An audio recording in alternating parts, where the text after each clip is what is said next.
हमारे बीच में कुछ किरदार ऐसे होते हैं जो हमारे आसपास ही रहते हैं, लेकिन हमारी नज़र नहीं जाती है, और जाती भी है तो चर्चा नहीं कर पाते, हम लोग उस विषय को उठा नहीं पाते हैं।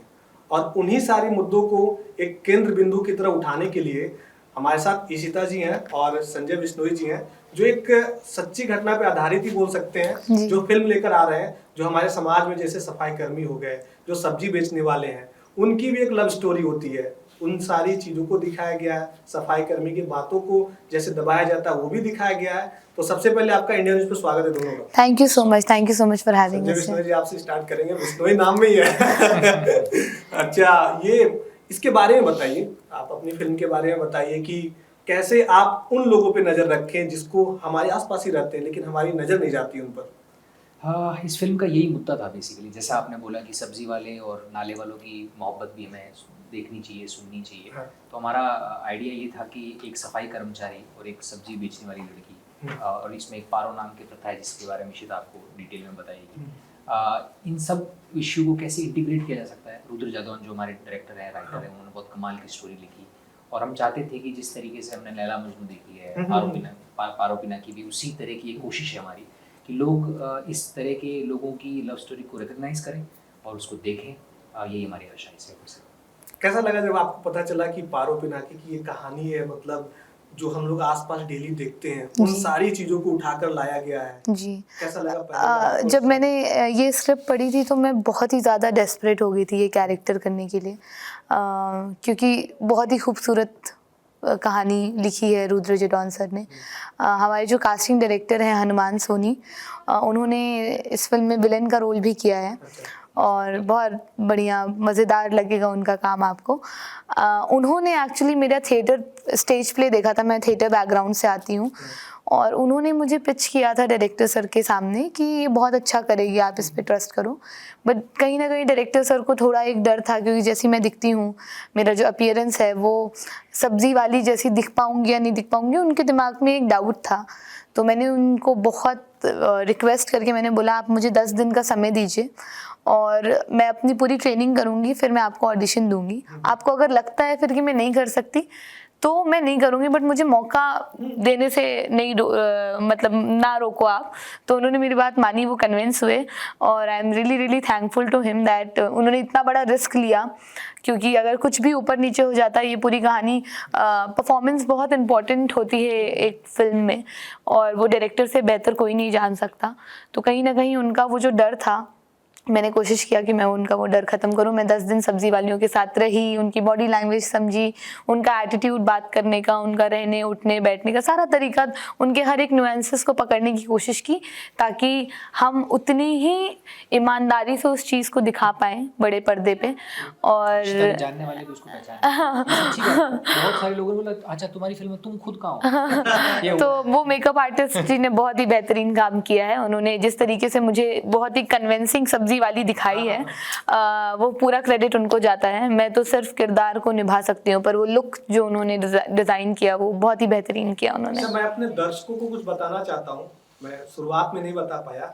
आम आदमी पार्टी के बहुत बड़े कद्दावर नेता संजय सिंह है, उन्हीं की ये बिटिया हैं जो फिल्मों में एंट्री ले चुकी हैं। तो पिताजी आपके कैमरे के पीछे आवाज उठा रहे हैं और आप कैमरे के सामने आवाज उठा रही हैं, ऐसा नहीं लगा कभी कि हाँ हमें भी पॉलिटिक्स में जाना चाहिए? नहीं, ऐसा देखिए वो अपना काम कर रहे हैं, उन्हें हमेशा से जनता के बीच में रहना बहुत पसंद था, जनता के लिए काम करना बहुत पसंद था। उन्होंने सोशल वर्क से अपनी जर्नी स्टार्ट की और फिर धीरे धीरे अन्ना आंदोलन हुआ, फिर आम आदमी पार्टी बनी और इस तरीके से वो पॉलिटिशियन बने। वो कभी भी इस थॉट से आए ही नहीं थे इस फील्ड में। जी, तो ऐसे ही मेरा भी शुरू से, मैं भी बहुत जिद्दी थी कि मुझे जो करना है मुझे वो करना है, और उसके लिए मैं अपनी फैमिली को बहुत थैंकफुल हूँ। स्पेशली मेरे पापा सबसे पहले वो थे जिन्होंने मेरे पे ट्रस्ट दिखाया, फिर धीरे धीरे पूरी फैमिली ने मेरी डेडिकेशन को देख के ट्रस्ट दिखाया और उन्होंने बहुत सपोर्ट किया। उन्होंने हमेशा ये बोला कि तुम्हारी जर्नी है, मैं कभी तुम्हें इसमें सपोर्ट करने नहीं आऊँगा, ये मत सोचना कि मैं 4 लोगों को फ़ोन करके तुम्हें काम दिला दूंगा, ये सब सोच के मत जाना। मतलब ये ऐसा कभी हुआ, क्योंकि बहुत बड़े नेता है, देश का हर कोई उन्हें जानता है जी, मुंबई से लेके हर जगह लोग जानते हैं, तो ऐसा कभी हुआ क्या कि यहाँ पे काम अटक रहा है, पापा का एक बार मदद मांग? जी, मैंने कभी भी मुझे खुद J1 की शूटिंग को नहीं पता था कि ये कौन है। मैं I always try to go for my own identity. मतलब मुझे ऐसा लगता है कि उन्होंने इतनी मेहनत करके एक मुकाम हासिल की है जिसके लिए वो जाने जाते हैं। मेरी अपनी एक रिस्पॉन्सिबिलिटी है कि मैं अपना वो नाम कमाऊं, और मेरा ये सपना है कि मैं किसी दिन इतना अच्छा काम करूं कि मेरे फादर मेरे नाम से जाने जाएं। तो एज अ डॉटर मेरा मतलब वो ड्रीम है that, and I am sure my dad will be very happy जिस दिन ऐसा मैं कुछ कर पाऊँ।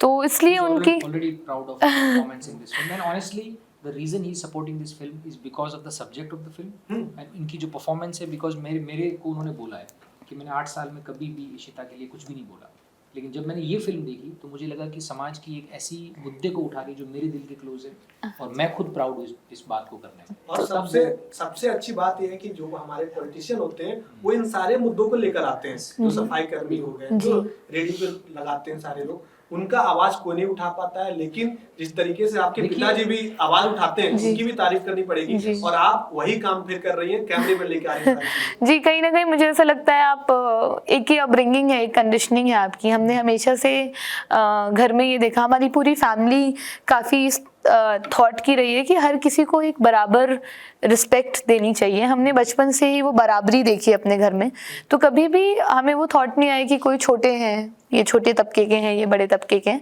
वो कंडीशनिंग हमारी कभी हुई ही नहीं। तो वो कहीं ना कहीं मुझे ऐसा लगता है फैमिली का भी बहुत फ़र्क पड़ता है कि आप बच्चे को क्या सिखा रहे हैं। तो जब मुझे ये फिल्म मिली तो इस वजह से ही मुझे ये फिल्म करनी थी कि मैं अगर एज एन एक्टर, मैंने पहले मुल्क में काम किया है अनवर सिन्हा जी के साथ, वो भी एक सोशल मैसेज की पे फिल्म थी, और ये फिल्म भी ऐसी तो कहीं ना कहीं मुझे ऐसा लगता है कि कलाकार होने की भी अपनी एक रिस्पॉन्सिबिलिटी होती है, जैसे पॉलिटिशियन होने की अपनी एक रिस्पॉन्सिबिलिटी होती है कि एक प्लेटफॉर्म आपको मिला है तो आप सही मुद्दों की आवाज़ उठाओ, ना कि आप अपने फ़ायदे के लिए आवाज़ उठाओ। तो मैं एज एन आर्टिस्ट भी कई फिल्में ऐसे भी करूँगी जो कमर्शियल होंगी, जिसमें गाने होंगे, एंट्री होगी, हीरोइक सीन्स होंगे, बट ऐसी फिल्में भी मैं करना चाहती हूँ जहाँ पे मुझे लोग एज एन आर्टिस्ट जाने और इस फिल्म के बारे में ज़िंदगी भर लोगों को ये याद रहे फिल्म। ऐसे कुछ काम मैं करके जाना चाहती हूँ।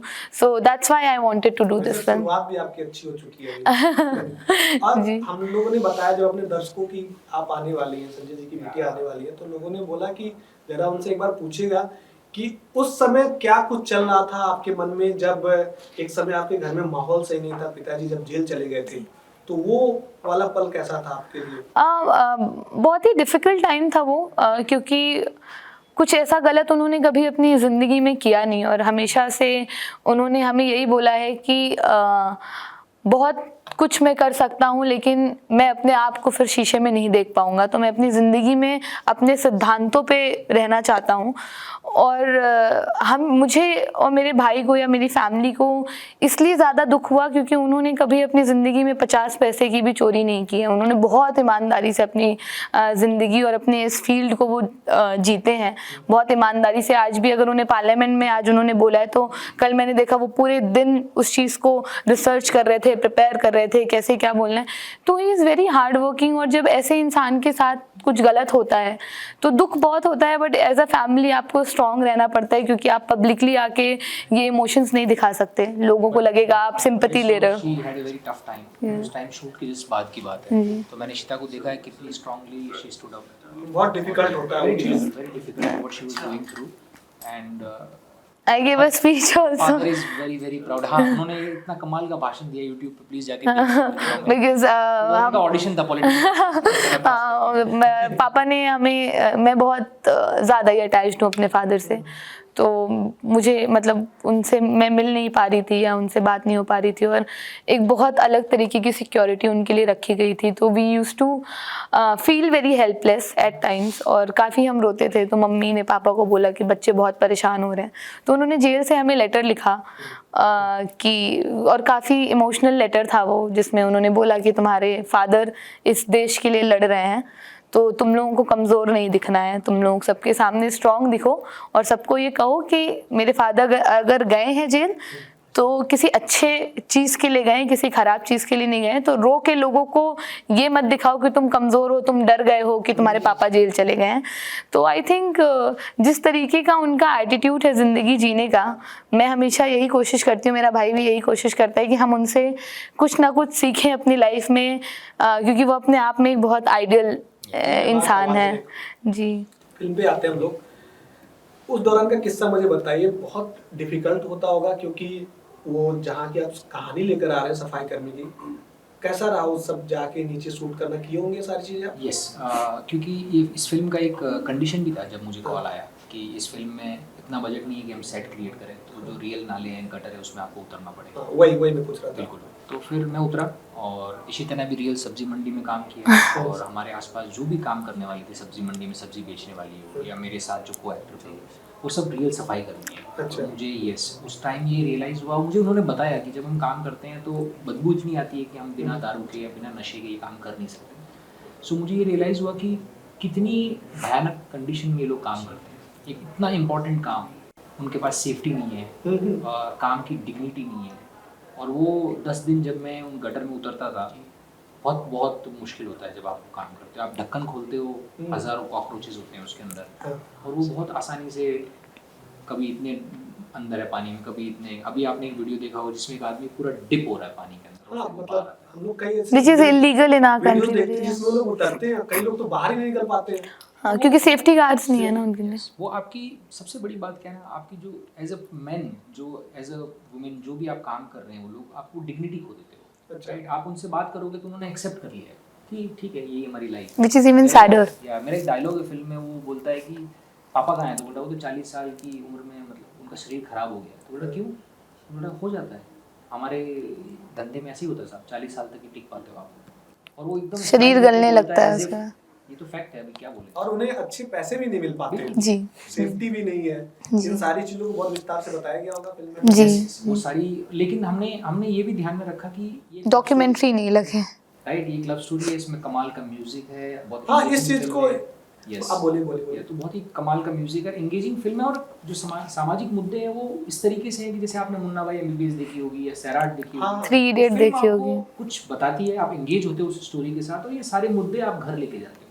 तो हमने उस बात का बहुत ध्यान रखा है, और Rudra Jaidon is a brilliant writer, he knows all these tricks, because cinema का एक रूल है, अगर आपको कुछ सिखाना है पहले एंगेज करना पड़ेगा, और उन्होंने बहुत बखूबी किया है वो। That ये part- फिल्म है, डॉक्यूमेंट्री है, क्या चीज़ है? ये फिल्म है, ये 90 मिनट्स की full power packed feature film है, जिसमें आपको 90 मिनट्स में 5 गाने सुनने को मिलेंगे। 3 गाने हमने रिक्रिएट किए हैं, एक चरखा किया है, एक चंद कित्ता किया है, एक एकला मत राजस्थानी फोक है वो रिक्रिएट किया है, 2 ओरिजिनल्स हैं विकी कलेर के। हमारे गाने सारे फिल्म में पंजाबी गाने हैं, ऑलरेडी ट्रेंड पे करने लग गए हैं, प्लेलिस्ट में आ गए हैं, 2 मिलियन एक गाने पे व्यू हो गया है। एंड ऑनेस्टली सबके लिए हमारे पास कोई पैसे नहीं है कि हम ये करवा सकें। It is all the love we are getting from the audience. तो मुझे ऐसा लगता है जब आपकी इंटेंशन बहुत सही होती है ना, तो अपने आप समीकरण आपके लिए बनने लग जाता है, आसपास लोग आपकी मदद करने आ जाते हैं।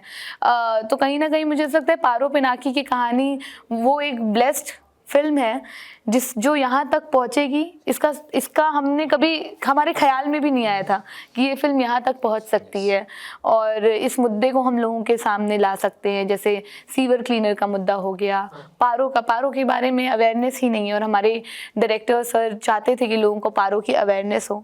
लोगों को देवदास की पारो पता है, लेकिन असल ज़िंदगी में पारो की ज़िंदगी जब आप सुनेंगे तो आपके रूह कांप जाएगी, जिस तरीके की ज़िंदगी वो जीती हैं। ये एक तरीके की इलीगल विमेन ट्रैफिकिंग है, जो शादी के नाम पे लड़कियों को बेचा जाता है। बहुत सारे स्टेट्स में ये चीज़ें चल रही हैं, और वो लड़कियां 10,000, 15,000, 20,000 में बिकती हैं। जिस गांव में वो जाती हैं वहाँ पे उनकी आइडेंटिटी को पारो बना दिया जाता है या मोलकी बना दिया जाता है, ताकि वहाँ के लोगों को पता हो कि ये खरीद के आई हुई है। तो समाज में उस हिसाब की इज्जत उन्हें उसी तरीके से उनको ट्रीट किया जाता है।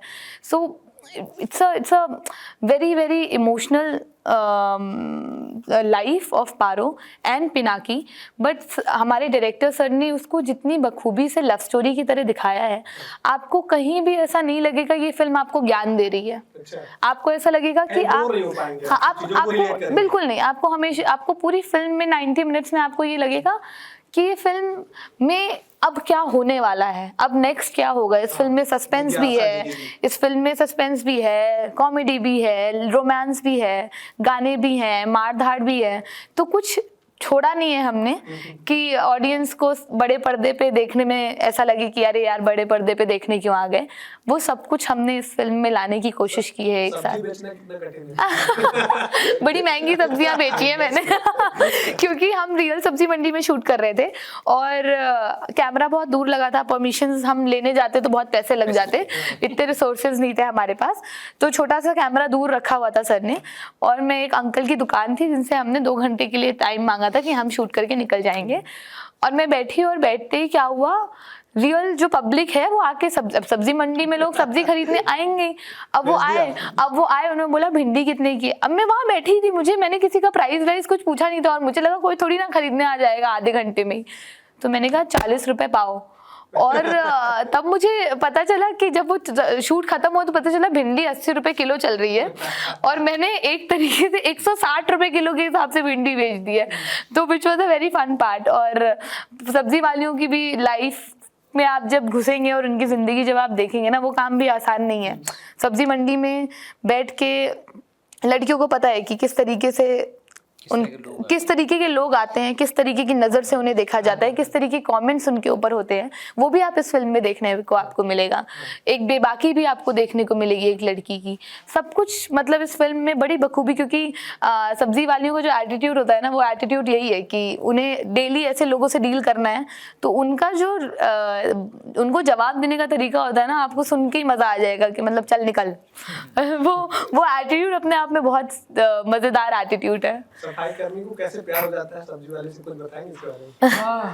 वो किस तरीके का कहानी था, मतलब वो मैं थोड़ा आपको सा सिर्फ ये बता सकता हूँ कि ये दोनों एक ट्रेन में मिलते हैं और ट्रेन के टॉयलेट में मिलते हैं। और वहाँ पे भी बहुत ज्यादा गंदगी रहती है, बताया बिल्कुल, तो जाता है। बट वो टॉयलेट उसके लिए लग्जरी है ना, क्योंकि वो तो सफाई करता है। हाँ, सही बात है। बिल्कुल राइट, तो उतना ही वो अफोर्ड कर सकते हैं। और उसमें एक ब्यूटी, एक शायरी मैं इसके लिए पढ़ता हूँ उस टॉयलेट के अंदर, कि हम किसी दिन उस जगह जाएंगे जहाँ चांद और तारे बनते हैं और हम उन फेंके हुए तारों में से, उस ढेर में से अपना चांद और तारा लेके आएंगे, क्योंकि वो कचरे वाले का सपना भी कचरे वाला ही है। वो नया चांद तारा नहीं लेके आ पाएगा, वो ढेर में से ही उठा के लाएगा। तो वो अपना बेस्ट देखता है, बस वो उतना ही सोच पा रहा है। तो और वो उस बात का मतलब भी ये है कि इस तरह के लोग सपने भी नहीं देखते लाइफ में, और जब वो देखते हैं तो उनकी क्या कीमत चुकानी पड़ती है उनको। सो आपकी लिमिट हो जाती है आपकी सोच। सो बहुत ही ब्यूटीफुली रिटन है वो सारी चीज़ें, और हमने कोशिश की है कि हम उसको इस तरह से प्रेजेंट करें। we got the opportunity to show our trailer to Javed Akhtar ji and Farhan Akhtar ji. Farhan Akhtar ji को, मतलब फरहान अख्तर जी का पहला रिएक्शन ये था, I didn't expect this and we were like thank you. Javed Akhtar ji ने देखा तो उन्होंने बोला कि पोएट्रीज भी है तुम्हारी फिल्म में, तो हमने बोला हाँ, तो कहते दिखाओ ज़रा वापस ट्रेलर। उन्होंने ट्रेलर देखा तो उन्होंने बोला कि ये ट्रेलर देख के मुझे ऐसा लग रहा है, मुझे एक चीज़ समझ आई आपके ट्रेलर से कि ये फिल्म मोहब्बत के बारे में नहीं है, ये फिल्म इश्क के बारे में है। तो हमने कहा सर हम समझने की कोशिश कर रहे हैं, अच्छा क्या डिफरेंस क्या है। तो मतलब मोहब्बत वो होती है जो समाज आपको अलाउ करता है अपने माँ बाप से करने का, अपने भाई बहन से करने का, अपने बच्चों से करने का, पर इश्क वो है जो आप समाज के दायरों से निकल के करते हैं, और इश्क करने की अपनी एक अलग पनिशमेंट होती है। तो ये फिल्म इश्क के बारे में है कि जब पिनाकी और पारो एक दूसरे से इश्क करने की हिम्मत करते हैं तो समाज उनको किस तरीके से पनिश करता है, या क्या क्या चीज़ें उन दोनों को करनी पड़ती हैं अपने प्यार को साथ में रखने के लिए। ये कहानी उस बारे में है पूरी। अच्छा, जब शूट कर रहे थे आप लोग तो एक समय ऐसा भी तो होता होगा कि अब नहीं हो पाएगा, इतना ज्यादा टफ काम है ये, नहीं हो पाएगा मेरे से, ये सोचा तो था बहुत कुछ करने के लिए लेकिन ये बहुत कठिन हो जा रहा है यहाँ पे। मोस्टली रिस्क लगा कहीं आपको, बहुत ज्यादा रिस्क? हाँ, रिस्क तो मैं डे 1 पे भी जब घुस रहा था तो मुझे पता था कि इतनी गंदगी और उसमें से बबल्स बाहर आ रहे थे, तो मुझे पता मेरी स्किन तो खराब होनी ही है। और वो बड़ा, क्योंकि आप पैर रखते हो अंदर नीचे कांटे, बॉटल फूटी, कुछ भी हो सकता है। सो बिकॉज वो ऐसा नाला है जो अबेंडेंड है 2-2 सालों से, राइट। और वो ड्रिंक करके जाते हैं, तो मतलब वो अधिकतर सफाई हाँ, वो सोबर संजय तो he doesn't do all this. तो I mean I was surprised कि how he is going down and how he is doing it, because it's not easy. मतलब ठीक है, एक आपका पैशन है कि आपको एक्टर बनना है और आपको ऑथेंटिक दिखाना है सारी चीज़ें, बट लिटरली वो जब करने का वक्त आता है तो आपके अंदर से बिल्कुल ऐसे आवाज़ आती है कि ये कैसे करेंगे। इसको हम अब मार्केटिंग में यूज कर रहे हैं line को। मैं आपके लिए गटर में चला गया। आप फिल्म में आपने अपने पापा से बोला कि पापा इन लोगों के लिए कुछ करिए आप? हमने नहीं तो पापा तो कर ही रहे हैं, खैर वो अपना काम वो पार्लियामेंट में अपनी आवाज की है तो बहुत अच्छे से देखी होंगी। हाँ नहीं तो हम इसीलिए उनको ये फिल्म जब उन्होंने देखी तो बेसिकली इस फिल्म में हम प्रोड्यूसर्स नहीं थे शुरू में, ये फिल्म किसी और ने शुरू की, हम एज एन एक्टर आए थे इस फिल्म में और किन्हीं वजहों से वो फिल्म को कंप्लीट नहीं किए। और जब हमें पता चला कि ये फिल्म रुक गई है तो हमें लगा कि यार ये फिल्म रुकनी नहीं चाहिए, क्योंकि बहुत लोगों की मेहनत है, बहुत लोगों की ईमानदारी इस फिल्म में लगी है और कोई भी फिल्म कभी नहीं रुकनी चाहिए। मुझे ऐसा लगता है अगर आपकी मेहनत है तो वो बाहर आनी चाहिए। हमने फिल्म देखी, मेरे फादर को फिल्म बहुत अच्छी लगी, उन्होंने बोला तुम दोनों को इस फिल्म को कंप्लीट करना चाहिए और पहली बार मैं सपोर्ट करूंगा इसे। इशिता ने शुरू किया था, to be fair she showed the interest and faith in the film. उसने फिल्म ली और पूरी रिस्पॉन्सिबिलिटी ली, उस पर बहुत सारा काम करवाया। मैं बहुत लेट आया इस फिल्म में, तो ये पूरी फिल्म जिस जगह पे है वो इशिता की वजह से है, उनके फादर की वजह उनको बिलीव हुआ इस फिल्म पे, उन्हें लगा कि ये फिल्म एक समाज में एक आवाज़ बन सकती है और क्योंकि वो इन चीज़ों को हमेशा उठाते हैं, इन मुद्दों को हमेशा उठाते हैं, तो उन्होंने बोला कि तुम लोग अपनी फिल्म के जो शोज़ होंगे, वो जो सीवर क्लीनर्स हैं, जो सब्ज़ी वाली हैं, उनके लिए हम शोज़ बुक करेंगे, उन्हें हम शोज़ दिखाएंगे, हम उन्हें ये फिल्म दिखाएंगे, क्योंकि हम चाहते हैं कि हम उनकी दुनिया दिखा रहे हैं बड़े पर्दे पे और उनका हक बनता है कि वो आएँ और वो अपनी बड़े पर्दे पे अपनी फिल्म को अपनी कहानी को देखें। और हमने ये भी डिसाइड किया है कि जब ये फिल्म रिलीज़ हो जाएगी, इससे जो भी हमें पैसे आएंगे उससे हम 15 से 10,000 किट कुछ खरीदेंगे, सेफ्टी किट्स खरीदेंगे जो हम डिस्ट्रीब्यूट करेंगे उन्हें अपनी तरफ से। हम जितना मतलब कर पाएंगे we will definitely do it, क्योंकि फिल्म का आइडिया किसी और हिसाब से शुरू हुआ था और आज फिल्म में जिस तरीके से हम जुड़े हुए हैं, हमें ऐसा लगता है कि हमें इनके लिए कुछ एक आवाज़ उठानी है, कुछ चेंज करना है। आमतौर पे कोई आवाज़ नहीं उठाता है, आवाज़ उनकी दब जाती है। हमेशा से हम लोग सोचते हैं कि सरकार भी उनके लिए कुछ अच्छा करे, लेकिन नहीं। और उन्हें भी प्यार करने का हक होना चाहिए, उन्हें भी सपने देखने का हक होना चाहिए, उन्हें भी बराबरी मिलनी चाहिए। हम चाहते हैं इस फिल्म से ये लोगों को लगे और इस पे वो आवाज़ उठाएं। आप लोगों ने मेहनत किया, उसको देखेंगे। सर इसका नाम जो रखा गया है, कहाँ से इसका नाम इतना मतलब अच्छे से रखा गया है, क्रिएटिव नाम है ये? बहुत सारी चीज़ें सोची हमने, बहुत सारे अलग अलग नाम सोचे, लेकिन जो मेन मुद्दा जैसा मैंने आपको बोला कि हर क्लास की लव स्टोरी है। रोमियो जूलियट हमने देख ली, लैला मजनू में, राधा कृष्ण, हर तरह के नाम है, लेकिन इस तरह के तबके का नाम भी मैं चाहता था कि हम लोग चाहते थे कि इस तरह से नाम लिया जाए कि पारो पिनाकी की कहानी, राइट? तो आप उनको एक ऑर्डर दे रहे हैं, एक दर्जा दे रहे हैं कि ये कहानी भी उतनी ही इम्पोर्टेंट है जितनी लैला मजनू है, जितना रोमियो जूलियट। तो वो थॉट वो था। देखते हैं अगर ये लव स्टोरी लोगों को टच करती है तो अब पिनाकी रोमियो जूलियट के साथ पारो पिनाकी पिनाकी शिवजी का अवतार है। पिनाक तो हमारे जो डायरेक्टर सर है वो शिवजी के बहुत बड़े भक्त हैं, तो वहाँ से पिनाकी के कैरेक्टर के नाम का इंस्पिरेशन आया। एंड पारो तो आपको हमने बता दिया जो करा, तो नाम बहुत अच्छा लग रहा है, पारो पिनाकी। ऐसे लग रहा है कि इन दोनों का कुछ कहानी है। हाँ, वही है। कहीं से ये नहीं सोच सकते कि कुछ सफाई कर्मी का भी कुछ है क्या इसमें, क्योंकि नाम में एक प्यार दिख रहा है। जी, वो इस तरीके से ही डिजाइन हुई है पूरी फिल्म कि आपको कहीं पे भी ऐसा नहीं लगेगा कि हम आपको ज्ञान दे रहे हैं बिठा के कि आप ऐसा करिए, आप ऐसा कुछ भी नहीं है। आप पारो और पिनाकी के इश्क को देख के इमोशनल होंगे इस फिल्म से। वैलेंटाइन वीक में रिलीज इसलिए क्या, क्योंकि हम 6 फरवरी को पारो पिनाकी डे बोल रहे हैं, उसके बाद तो फिर चॉकलेट डे, ये डे, वो पारो पिनाकी डे हम एक इंट्रोड्यूस कर रहे हैं। पारो पिनाकी डे। राजनीति जगत के दिग्गज लोग इकट्ठा हो रहे हैं देखने के लिए। एक प्रोग्राम शायद आपका रखा गया था जहाँ पे वहीं से हमें हिम्मत मिली इस फिल्म को थिएटर तक पहुंचाने की।